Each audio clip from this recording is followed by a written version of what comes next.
جیو نے جو گستاخیاں کی اس کا الحمدللہ ہم اپنا رد عمل دے چکے ہیں، 1 دفعہ 2 دفعہ 3 دفعہ مطالبہ بھی کر چکے ہیں، لیکن ARY اور QTV جیو سے بھی آگے نکل گیا ہے۔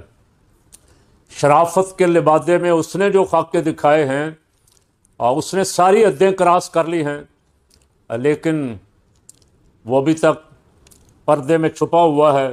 وہ وہاں سے ڈیلیٹ کر کے جو چلائی اس نے پہلے، ڈیلیٹ کرنے سے پہلے جو چینل پہ ویڈیو چلائی ہیں وہ ویڈیو بہت سارے لوگوں کے پاس موجود ہے، مجھے بہت سارے لوگوں نے بھیجی ہیں، دل ہلا دینے والی۔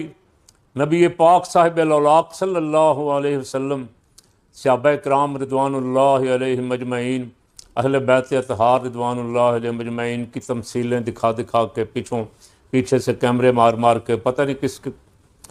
اللہ اکبر، یہ اللہ کی شان ہے کہ اللہ نے اپنے محبوب صلی اللہ علیہ وسلم کی کوئی تصویر کسی کیمرے سے نہیں بننے دی۔ کیمرہ اس وقت ایجاد ہی نہیں ہوا تھا، لیکن کوئی بڑے سے بڑا مصور بھی کسی کو جرت نہیں ہوئی آج تک کہ ان کا کوئی خاکہ بنانے کی کوشش کرے، اس لیے کہ اللہ نے ان کو بے مثل اور بے مثال بنایا۔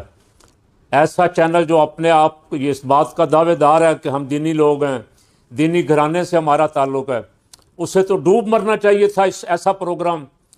اور ایسے پروگرام پہ خالی معذرت جیسے جیو نے کی معذرت کرتے ہیں، واپس لیتے ہیں۔ یہ ایسے تو نہیں چل گیا کہ باتیں کرتے کرتے کسی کے منہ سے کوئی بات نکل گئی۔ یہ تو سیدھا سیدھا پروگرام کسی نے لکھا ہے، کسی نے اس کو فلمایا ہے، کسی نے اس پہ جو بندے بٹھائے ہیں اداکار، جو تصویریں جن کی بیک سے یا جو بھی جیسے بھی بنایا ہے، ایک بندہ نہیں ہے، اس میں بہت پورا گینگ انوالو ہے، اور یہ مالکوں کی اجازت کے بغیر تو نہیں بن سکتا تھا۔ تو میں ایک تو درخواست یہ کر رہا ہوں کہ جو جیو کے خلاف آواز اٹھا رہے ہیں وہ جیو کے ساتھ ARY اور QTV کو بھی شامل کر لیں۔ یہ تاثر نہیں ملنا چاہیے کہ کوئی اثر انداز ہو رہا ہے، کسی کے اثر رسوخ کی وجہ سے اس کا نام نہیں لیا جا رہا۔ جو بھی رسول پاک صلی اللہ علیہ وسلم کی بے ادبی اور گستاخی کرے گا اس کے خلاف آواز بلند کریں گے اور قانون سے مطالبہ کریں گے کہ قانون حرکت میں آئے۔ پاکستان میں جو کچھ گستاخی کی سزا ہے، 295A وغیرہ جو بھی ہے، جو لکھا ہوا اس کے مطابق عمل کریں تاکہ لوگوں کو سڑکوں پہ احتجاج کے لیے نہ آنا پڑے۔ میں حکمرانوں سے مطالبہ کر رہا ہوں کہ وہ ARY کے خلاف اور جیو کے خلاف برابر کارروائی کریں، اور 15 دن نشریات معطل کر دینا کوئی کارروائی نہیں ہے۔ ان کے خلاف FIR کاٹیں اور ان کو کٹہرے میں لائیں، جو سزا بنتی ہے، جس کا یہ جرم ہے، جو ذمہ دار ہے ان کو کافر کردار تک پہنچائیں۔ تیسری خبر آج یہ چل رہی ہے،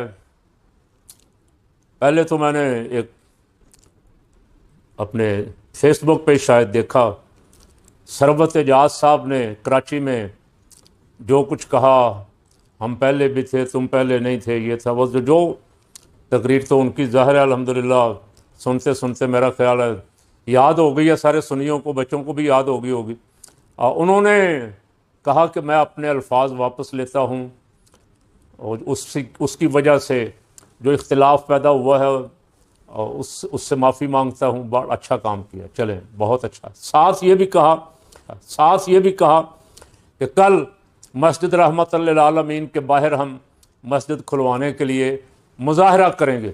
ایک پوسٹ یہ پڑی ہے، ایک پوسٹ تحریک لبیک والوں کی پڑی ہے، انہوں نے بھی اعلان کیا ہے کہ کل ہم مسجد رحمت للعالمین سے مظاہرہ شروع کریں گے، شہر تک جائیں گے، آگے تک۔ مسجد رحمت للعالمین کئی مہینوں سے بند ہے، نہ اذان، نہ جماعت، نہ تلاوت۔ بابا جی کے مزار پہ جا کے دعا کرنا تو دور کی بات ہے، باہر سڑک پہ کھڑا ہو کے کوئی دعا کرتا نظر آئے تو اس کو بھی پکڑ لیتے ہیں، اس کو بھی تھانے لے جاتے ہیں کہ یہاں دعا۔ یار پاکستان میں کوئی ایسی جگہ بھی ہے جہاں دعا کی اجازت نہیں ہے؟ حیرانگی ہے شہباز صاحب، وزیر داخلہ صاحب۔ وہ خان پہ تو مدینہ منورہ میں جب تمہارے چور چور کے نعرے لگے، خان تو پاکستان میں تھا، تم دھمکیاں دے رہے تھے کہ ہم یہاں ہی بیٹھے اس پہ، اس کی ایما پہ اس کے چاہنے والوں نے ہمارے خلاف نعرے لگائے ہیں تو ہم اس کے خلاف FIR کاٹیں گے۔ اور میں اتفاقاً ایک دن فیصل آباد گیا ہوا تھا تو وہاں تاجروں سے سارے بینر لگوائے ہوئے تھے عمران خان کی گستاخی۔ عمران خان پاکستان میں نعرے مسجد نبوی میں لگانے والے، مسجد نبوی میں زائرین، اور نعرے کس کے خلاف لگا رہے تھے؟ وہ چوروں کے خلاف، مقدمہ عمران خان کے خلاف۔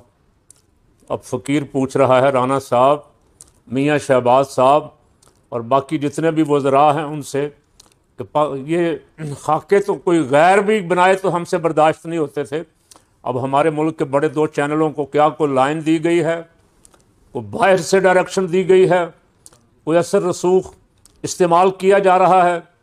یہ کسی صورت بھی قابل قبول نہیں ہے۔ اسے جتنی جلد ہو سکے اس کی انکوائری کر کے اسے ان خاکے بنانے والوں کو کیفر کردار تک پہنچائیں اور مسجد رحمت للعالمین کو فوراً کھولیں۔